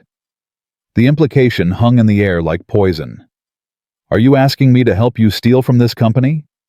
Bradley's smile didn't waver. I'm asking you to be practical. You've seen how this place works. Victoria rewards loyalty, but she doesn't reward it enough. The real money is in information client data, proprietary systems, security vulnerabilities. There are buyers out there who would pay handsomely for what we have access to. You're talking about corporate espionage. I'm talking about survival. Bradley's voice hardened. You think that engineering salary is going to cover everything? Your son's treatments, the follow-ups, the medications, the therapy. One relapse, and you're right back where you started. Broke, desperate, mopping floors. Is that what you want? Marcus stood up slowly, his chair rolling back. I want to do my job with integrity. I want to provide for my son, without compromising who I am, and I want nothing to do with whatever scheme you're running. Bradley's pleasant mask cracked, revealing the coldness beneath. That's unfortunate, because I was hoping we could be allies. He stood as well, straightening his jacket.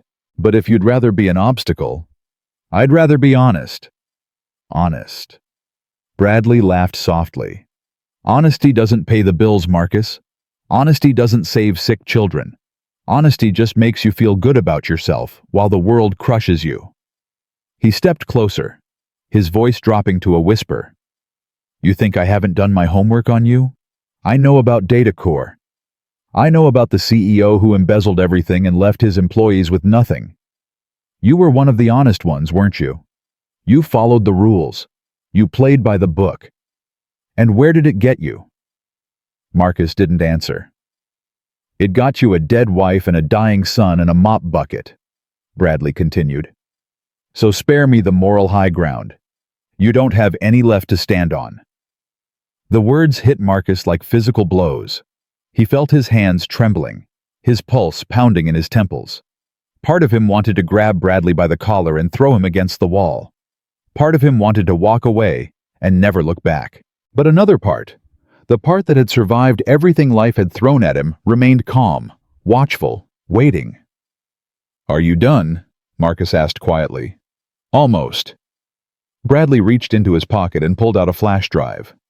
This contains all the information you'd need to join my operation. Take it. Think about it. You have until the end of the day. He placed the drive on Marcus's desk. And if I refuse? Bradley's smile returned colder than before. Then I'll make sure everyone knows that the company's newest senior engineer has been accessing unauthorized systems, stealing proprietary data, and preparing to sell it to our competitors. I've already planted the evidence. One anonymous tip to the FBI and your career is over. Your freedom is over. He paused. Your son grows up without a father. Marcus stared at the flash drive like it was a live grenade. You're bluffing. Am I? Bradley walked toward the elevator, his footsteps unhurried. End of the day, Marcus. Choose wisely. The elevator doors closed behind him, and Marcus was alone.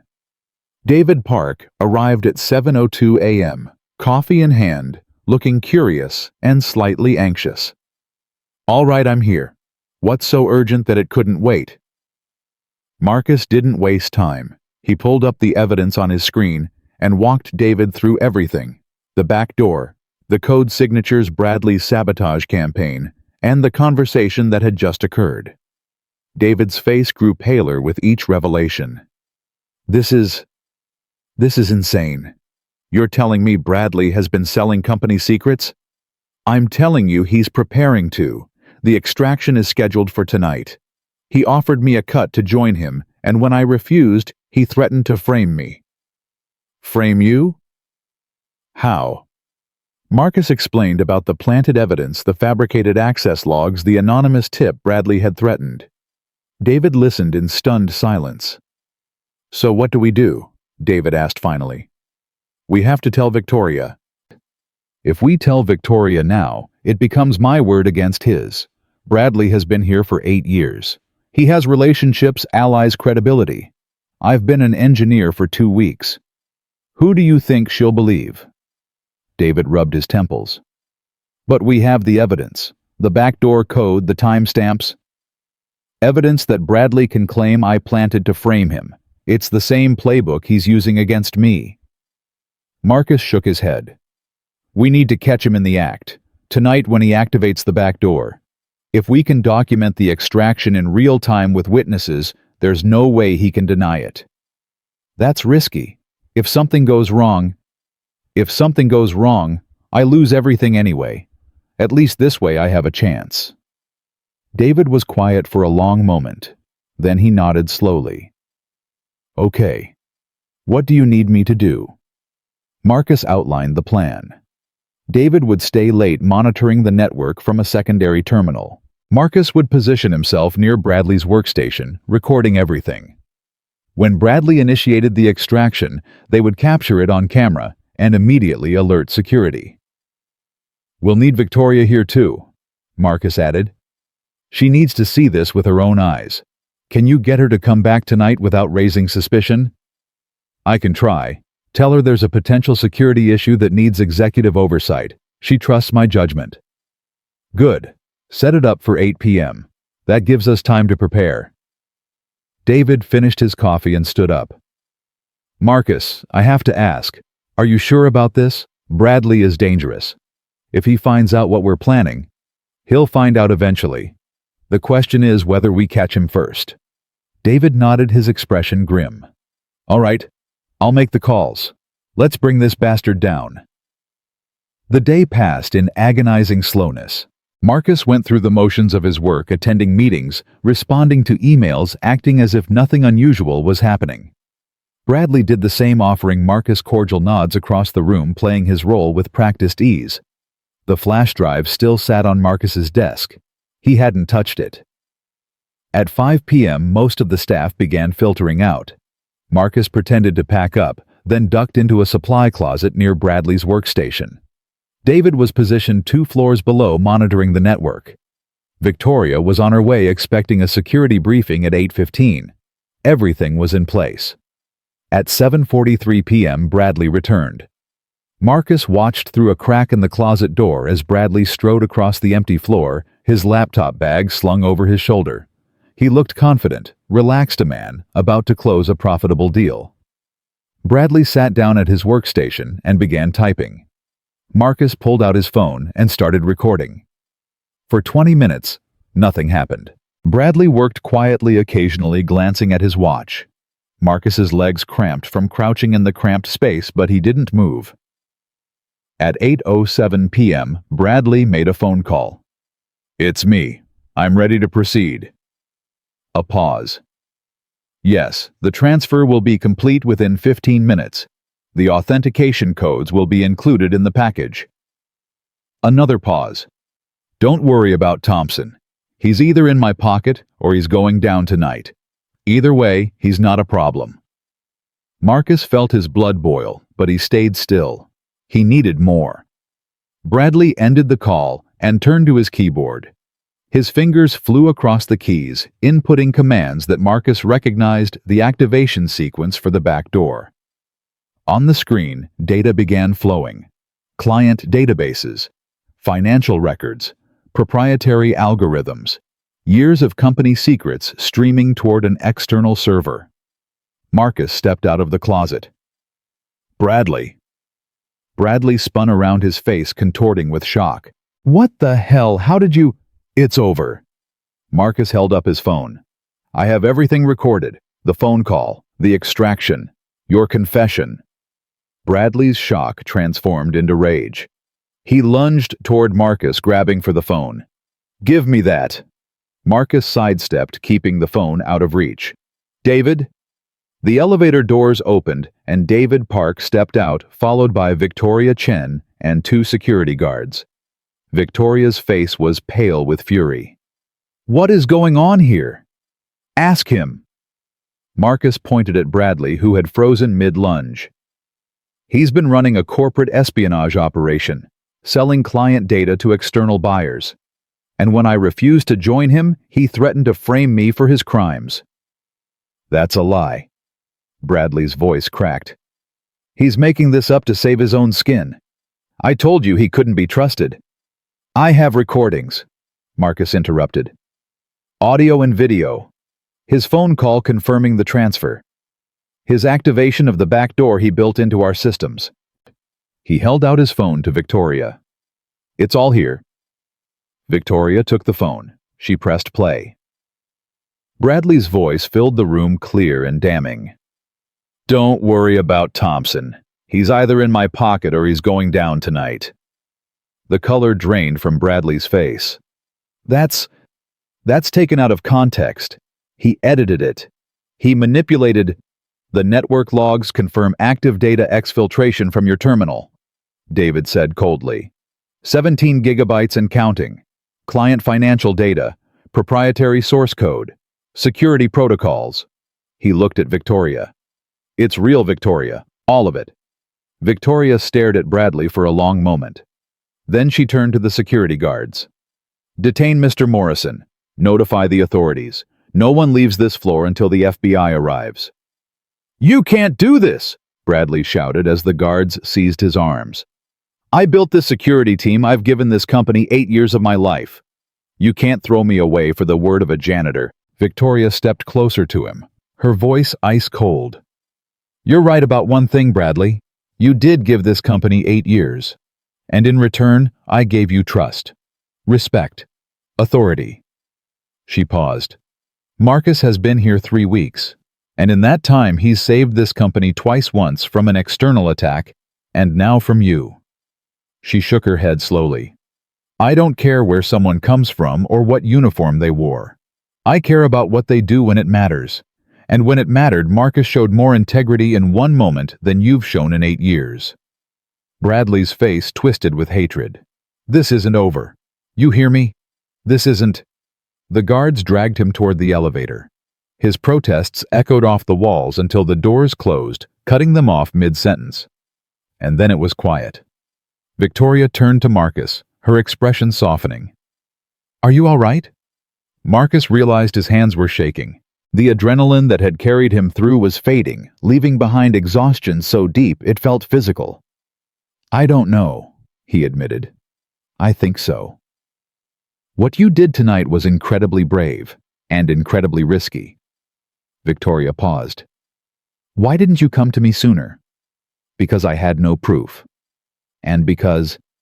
Marcus hesitated. Because I've learned that the truth doesn't always protect you. Not when you're the one nobody wants to believe. Victoria was silent for a moment. Then she nodded slowly. I understand.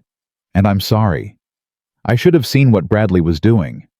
I should have noticed the patterns. She sighed heavily.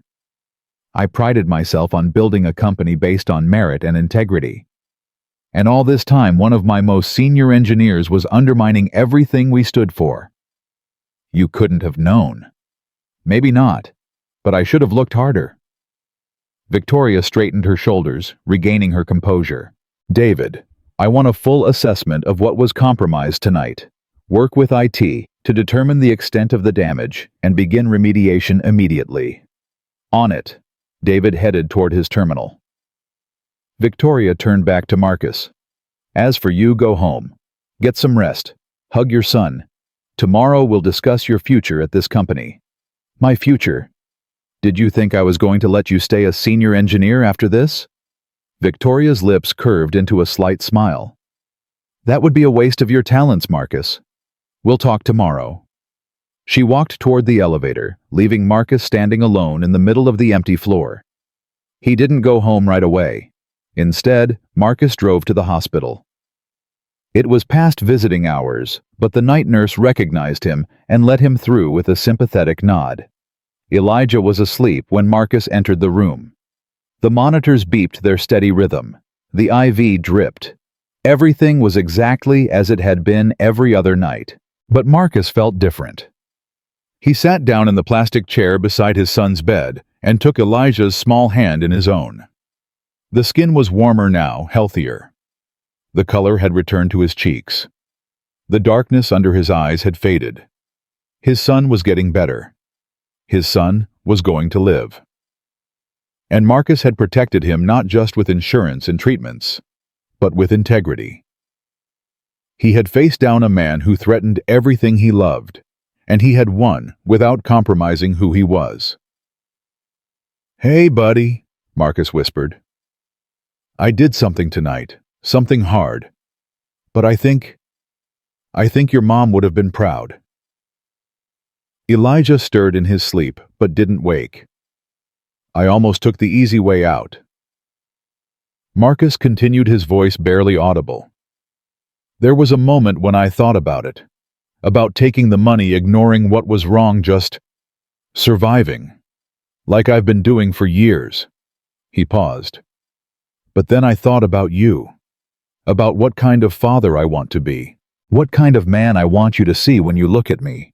He squeezed Elijah's hand gently. "I want you to see someone who does the right thing even when it's hard. Someone who stands up for what's true even when nobody believes him. Someone who fights for his family not just with money, but with honor." Marcus felt tears building behind his eyes. "That's what your mom taught me, and that's what I'm going to teach you." Elijah's eyes fluttered open, heavy with sleep. "Dad?" His voice was groggy, confused. "What time is it?" "Late. Go back to sleep, buddy." "Did something happen?" Marcus smiled through his tears. "Yeah, something happened. But it's okay now. Everything's okay." "You're crying." "Happy tears. Just happy tears." Elijah studied his father's face with those wise, ancient eyes. Then he smiled, a real smile, the kind Marcus hadn't seen in months. "I love you, Dad." "I love you too, Elijah. More than you'll ever know." Elijah's eyes closed again, and within moments he was asleep.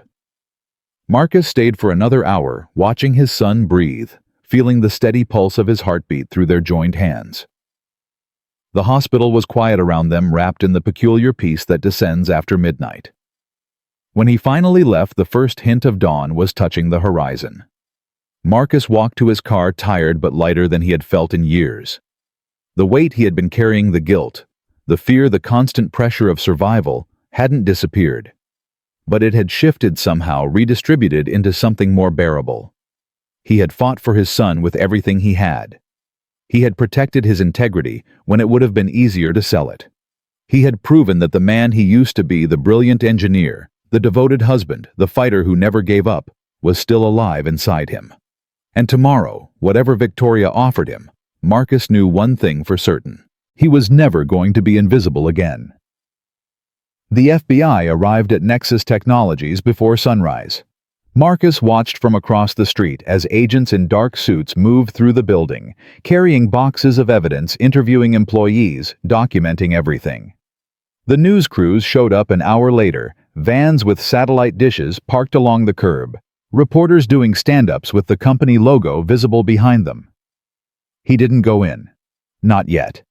Instead, he sat in his car with the windows down, breathing the early morning air trying to process everything that had happened. Bradley Morrison was in federal custody. The data extraction had been stopped before completion. The company's secrets were safe, and Marcus the janitor, who had stumbled into a crisis and emerged as something else entirely, was at the center of it all. His phone buzzed. A text from David Park. "Victoria wants to see you. 10 a.m., her office. She says to use the private elevator." Marcus looked at the message for a long moment. Then he started his car and drove to the hospital. Elijah was awake when Marcus arrived, sitting up in bed with a breakfast tray in front of him. His color was better than it had been in months. A healthy flush in his cheeks, a brightness in his eyes that Marcus had almost forgotten existed. "Dad." Elijah's face lit up. "You're here early. Couldn't stay away." Marcus pulled up the plastic chair and sat down beside the bed. "How are you feeling?" "Good. Really good. Dr. Okonkwo says my blood counts are almost normal. She says if they stay this way I might get to go home next week." "Next week?" Marcus felt his heart swell. "That's amazing, buddy." "I know, right?" Elijah picked at his scrambled eggs, suddenly serious. "Dad, can I ask you something?" "Anything." "Last night when you came to see me, you were different. You seemed, I don't know, lighter." Elijah tilted his head, studying his father's face. "Did something happen at work?" Marcus considered how to answer. His son was 8 years old, but he had always been perceptive. Too perceptive sometimes. The illness had aged him in ways that broke Marcus's heart. "Something did happen," Marcus admitted. "There was a problem at work, a big one, and I had to make a choice about how to handle it." "What kind of choice?" "The kind where doing the right thing is also the hard thing, where someone offers you an easy way out but you know it's wrong." Marcus paused. "I chose to do what was right even though it was scary, even though I didn't know how it would turn out." Elijah nodded, slowly processing this. "Like in your stories, the hero moments." "Yeah."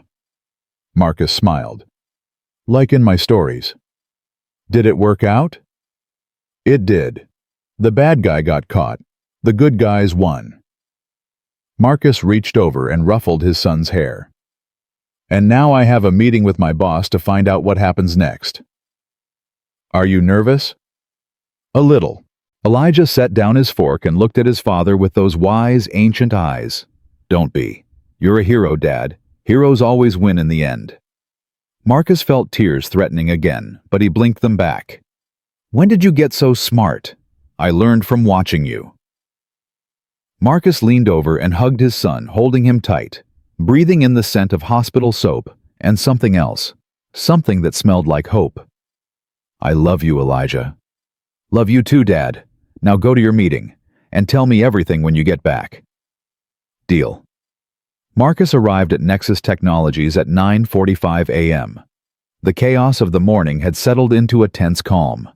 Employees moved through the hallways in small clusters, speaking in hushed voices, casting anxious glances at the FBI agents who still occupied parts of the building. The security guard at the front desk, the same one who had been surprised by Marcus's new badge, nodded at him with something that looked like respect. "Hell of a night, Mr. Thompson." "You could say that." "Word travels fast around here. What you did, that took guts." Marcus didn't know how to respond, so he just nodded and headed for the private elevator that Victoria had mentioned. It required a special key card, which he didn't have. But when he pressed the call button, the doors opened immediately. Victoria's assistant was waiting on the other side. "Mr. Thompson, Ms. Chen is expecting you. Please follow me." The executive floor was quieter than Marcus remembered. The usual buzz of activity had been replaced by a subdued tension. Victoria's corner office dominated the space, its glass walls offering panoramic views of the city. Victoria was standing at the window when Marcus entered her back to him, her silhouette framed against the morning light. "Close the door," she said without turning around. Marcus did as instructed and waited. For a long moment, Victoria didn't speak. Then she turned and Marcus saw something in her face that surprised him: vulnerability. The armor she usually wore, the polished confidence that made her seem untouchable, had cracked. "I didn't sleep last night," she said quietly. "I kept replaying everything in my mind. Every decision I made, every person I trusted, every warning sign I missed." She shook her head slowly. 8 years. Bradley was with me for 8 years. I promoted him. I defended him. I built my security team around him. And all that time he was plotting to destroy everything I created. You couldn't have known. Maybe not. But I should have questioned more. Should have looked deeper. Victoria walked to her desk and sat down heavily. I pride myself on being a good judge of character. I thought I could see through people, read their intentions. But Bradley played me perfectly. He knew exactly what I wanted to see, and he showed me exactly that. Marcus remained standing, uncertain what to say. "And then there's you." Victoria looked up at him, her gaze sharp and searching. "A man I dismissed. A man I allowed to be humiliated in front of my entire engineering team. A man who saved my company not once but twice and asked for nothing in return." She paused. "I underestimated you, Marcus. Badly. You gave me a chance when no one else would. That's more than most people did. A chance to mop floors. A chance to be invisible." Victoria's voice was bitter. "That's not a chance. That's an insult to someone with your abilities. It was a job. It kept my son alive. That's all that mattered." Victoria studied him for a long moment. Then, unexpectedly, she smiled a genuine smile, warm and slightly rueful. "David told me what you said when he asked why you helped during the first crisis. He said you told him you couldn't watch a system die when you knew how to save it." She leaned back in her chair. "That's not something you can teach, Marcus. That's instinct, integrity, character. And it's the rarest thing in the world. I just did what needed to be done. That's exactly my point. You just did what needed to be done. No ego, no agenda, no calculation about how it would benefit you." Victoria shook her head slowly. "Do you know how many people in this industry would have exploited what you knew, sold it to the highest bidder, used it as leverage for a better position, and you just fixed the problem and tried to walk away?" Marcus shifted uncomfortably. He had never been good at accepting praise. "I have a proposal for you," Victoria continued. "And before you respond, I want you to hear me out completely." "I'm listening."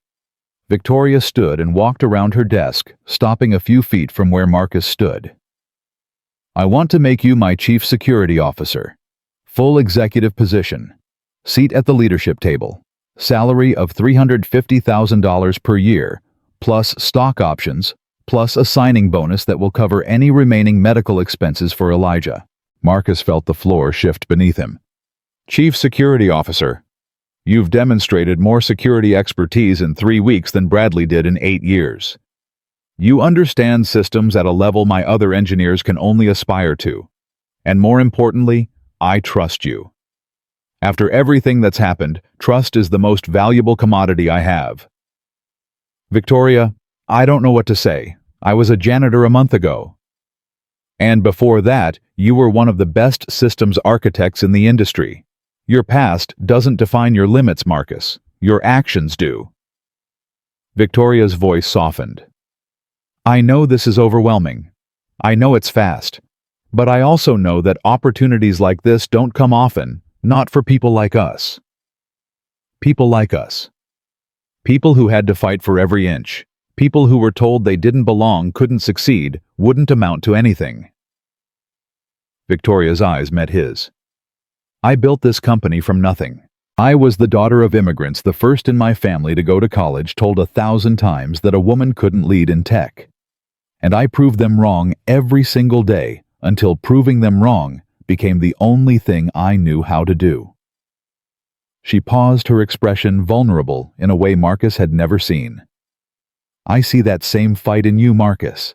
That same refusal to accept limitations. That same determination to rise no matter how many times you get knocked down." She extended her hand. "Take the job.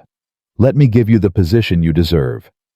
Let me help you build something that lasts." Marcus looked at her hand, then at her face. He thought about everything he had been through, the loss of Denise, the collapse of Datacore, the years of struggle and survival. He thought about Elijah fighting his own battle, waiting for his father to come home with good news.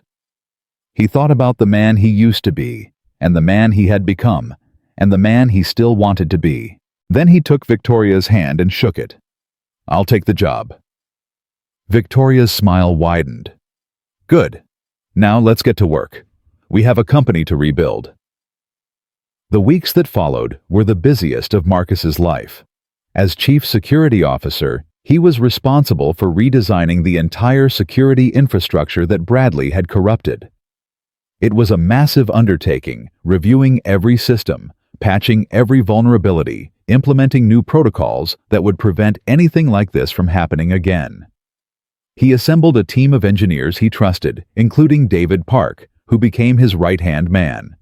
Together, they worked around the clock, often sleeping in the office, fueled by coffee and the determination to get things right. But Marcus never missed a hospital visit. Every morning before work, every evening before bed, he was there at Elijah's side, reading stories, playing games, watching his son grow stronger day by day. 2 weeks after the surgery, Dr. Okonkwo delivered the news they had been waiting for. "The treatment is working," she said, her professional demeanor cracking into a genuine smile. "Elijah's blood counts are stable. His bone marrow is responding beautifully. I want to keep monitoring him closely, but I think we're looking at a full remission." Marcus couldn't speak. He just stood there, tears streaming down his face, as Elijah cheered from his hospital bed. "Dad, did you hear that I'm getting better?"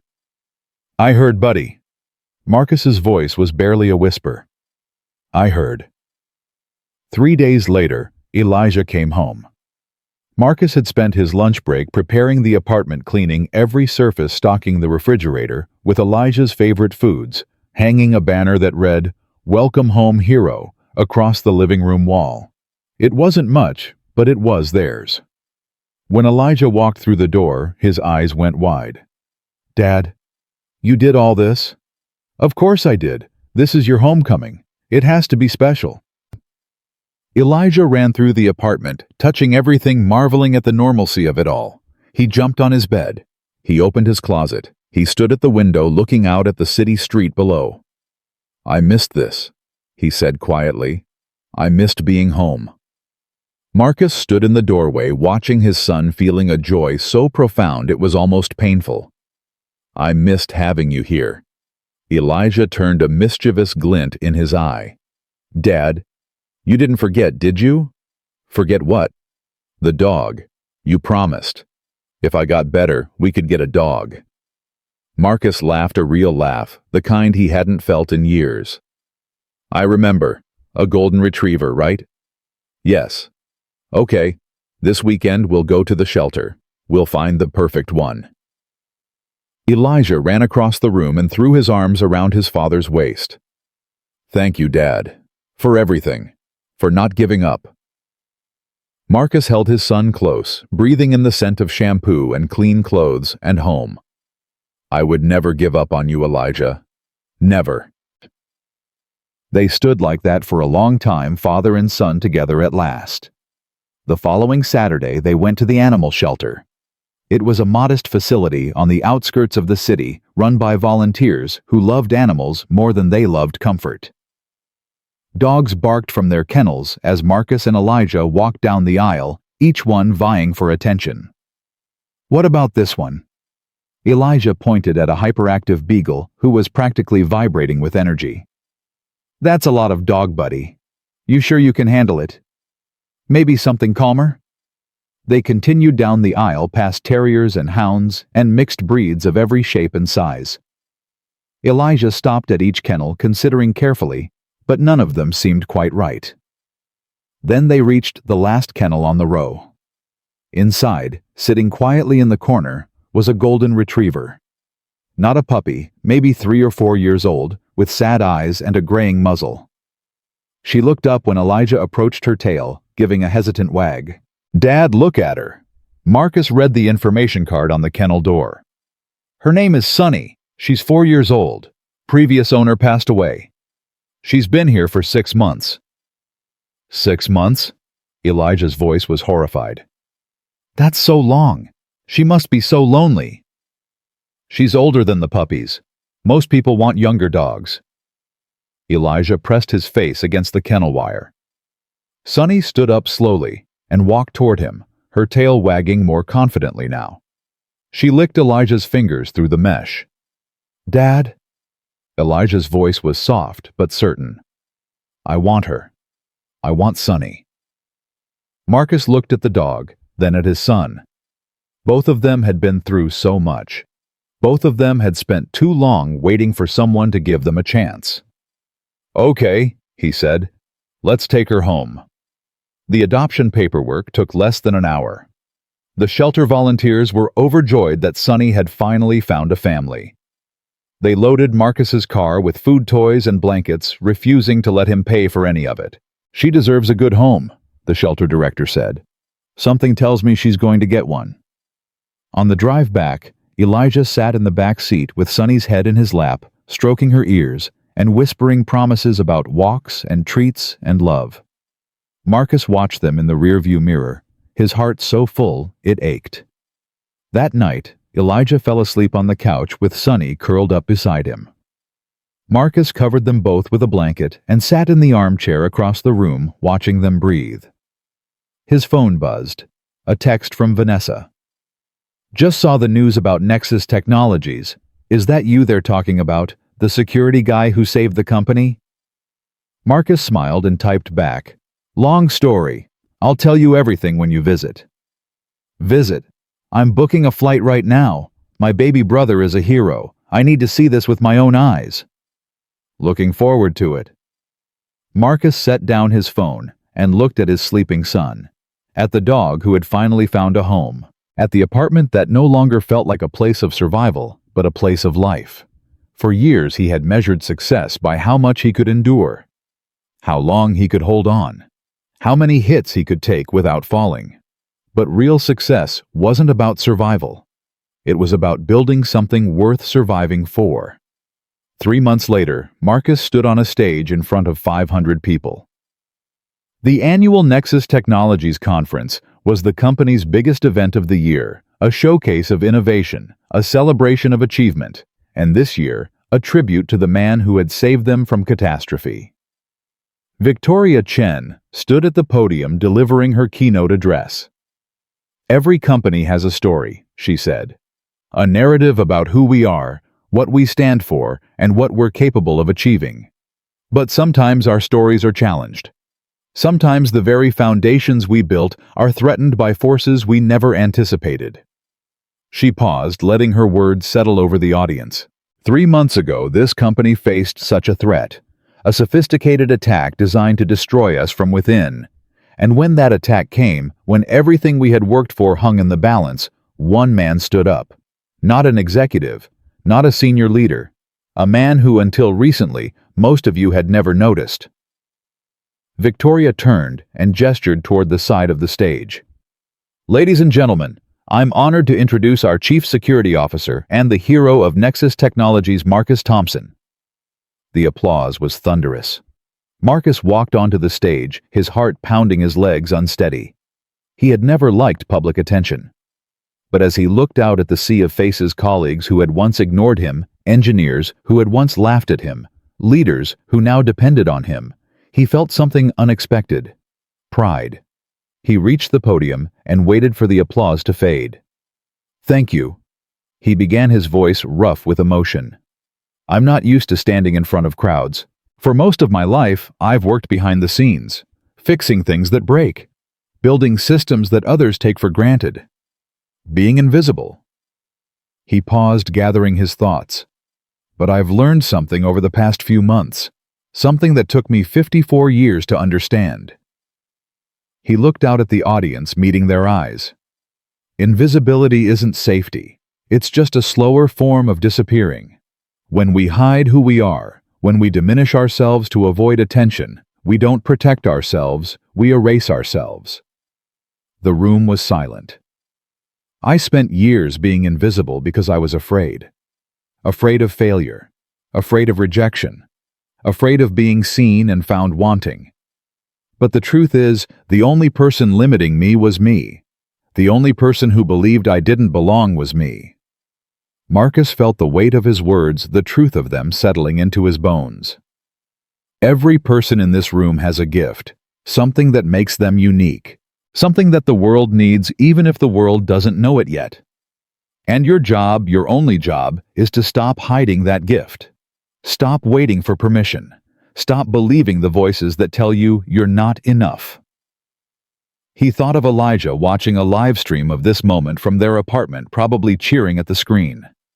He thought of Denise wherever she was, smiling down at them. I'm not a hero. I'm just a father who wanted to provide for his son, a man who saw a problem and knew how to fix it, an invisible person who finally decided to be seen. He straightened his shoulders and looked directly into the camera at the back of the room. If you're watching this and you feel invisible, hear me. You matter. Your skills matter. Your story matters. And someday when the moment comes when life asks you to step forward, don't hesitate. Don't hide. Show the world who you really are. Marcus stepped back from the podium. The applause erupted again, louder than before. People rose to their feet. Victoria was smiling, tears in her eyes. David Park was cheering from the front row. But Marcus wasn't thinking about any of them. He was thinking about a small apartment across town where a golden retriever was probably asleep on the couch, and an 8-year-old boy was watching his father become everything he had always been. That evening, Marcus came home to find Elijah waiting at the door. "Dad, I saw the whole thing. You were amazing." Marcus scooped his son into his arms and held him tight. "You think so?" Yes, everyone was clapping and cheering, and Mom would have been so proud. Marcus felt the familiar ache in his chest, but it was softer now, gentler. "Yeah, buddy, I think she would have been." Sunny patted over her tail, wagging, and Marcus bent down to scratch behind her ears. The three of them stood there in the doorway of their home, whole together, alive. "Dad?" Elijah's voice was suddenly serious. "Yeah, buddy. You said in your speech that you learned something, about not being invisible anymore." Elijah looked up at him with those wise, ancient eyes. "What made you finally learn it?" Marcus thought about the question. He thought about the coffee thrown in his face, the laughter of engineers, the midnight hours in hospital rooms, the terror of almost losing everything.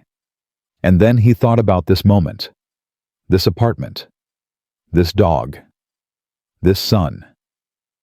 "You did," he said finally. "You taught me that some things are worth being seen for. Some things are worth fighting for. And some people are worth becoming the best version of yourself for." Elijah smiled, that radiant, life-affirming smile that had carried Marcus through the darkest nights.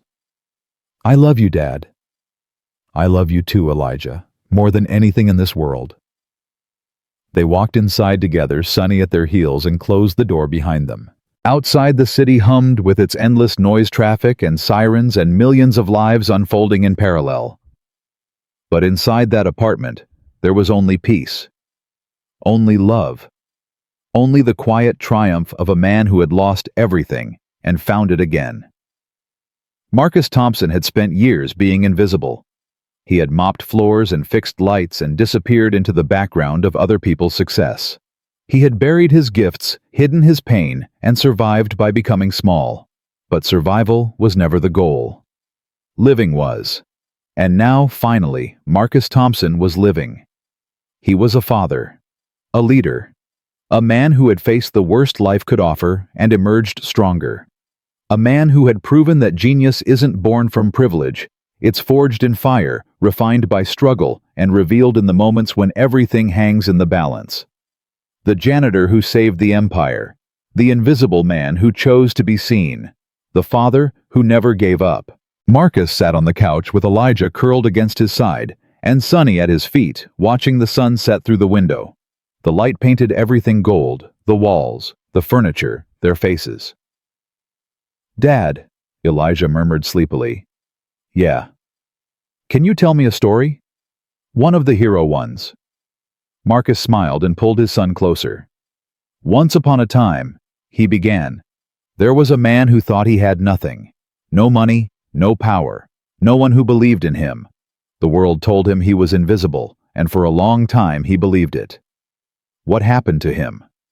He found something worth fighting for, someone worth becoming better for, and he discovered that the only person who could make him invisible was himself. Did he win in the end? Marcus looked at his son, healthy, happy home, and felt the answer in every beat of his heart. Yeah, buddy, he won. He won everything that mattered. Elijah smiled and closed his eyes, drifting into sleep, and Marcus held him, watching the light fade, knowing that tomorrow would bring new challenges, new struggles, new battles to fight. But that was okay.